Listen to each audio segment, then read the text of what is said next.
Aqui vamos aproveitar como fazer fogo. Por quê? Nosso personagem tem basicamente 4 opções. A primeira é o sua condição física, bem machucado, criticamente machucado, assim vai. O segundo é fome, tanto que é um garfinho e uma faca. O terceiro é sede, por isso a gotinha. E o quarto é temperatura, tá? 36,3 centígrados. Então, a temperatura do corpo humano é 36,6. Quando ela chega a 25,4, se não me engano, o personagem começa a ficar com frio e começa a tomar dano. Ou seja, ele se machuca com frio. Para isso você tem que fazer o que? Tem que andar agasalhado. Não adianta porque ele continua descendo a temperatura, só que você agasalhado demora mais a descer. E você tem que ter calor. Qual é a fonte de calor aqui? Bom, você tem que fazer uma fogueira. Como é que vai funcionar isso? Você vai arrumar madeira.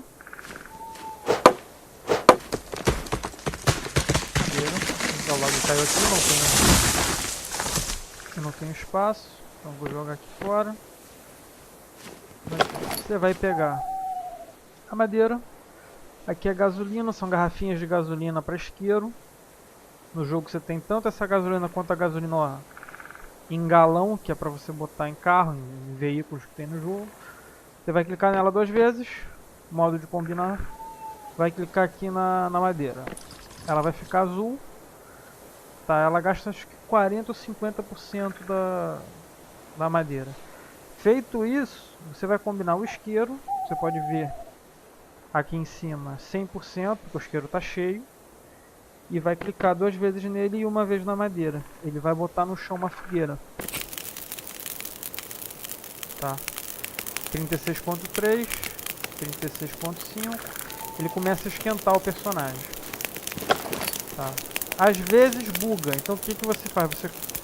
Eu priorizo colocar no chão, não colocar dentro de casa.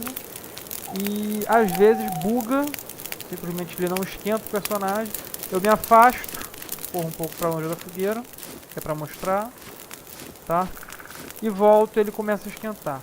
Qual o problema da fogueira? Faz muito barulho, fica esse ponto vermelhado, amarelado do fogo, que dá pra ver quilômetros, porque o mapa, como dá pra reparar, ele é basicamente branco, azul e cinza. E fica essa lompa preta subindo, tipo assim, oi, eu tô aqui.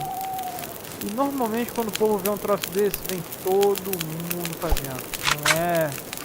Não é muito difícil de acontecer não, tá? O que eu recomendo? Ir para um lugar alto, longe, e botar para esquentar. Ou então dentro de uma casa você fecha, entendeu? O barulho da fogueira é alto, mas não chega a tampar o som de passo, entendeu? Não é nada muito alto. E ficar aguardando. Terminou de aquecer, pode largar a fogueira lá do jeito que ela tá. Ela não tem mais utilidade para você e ir embora. Basicamente é isso.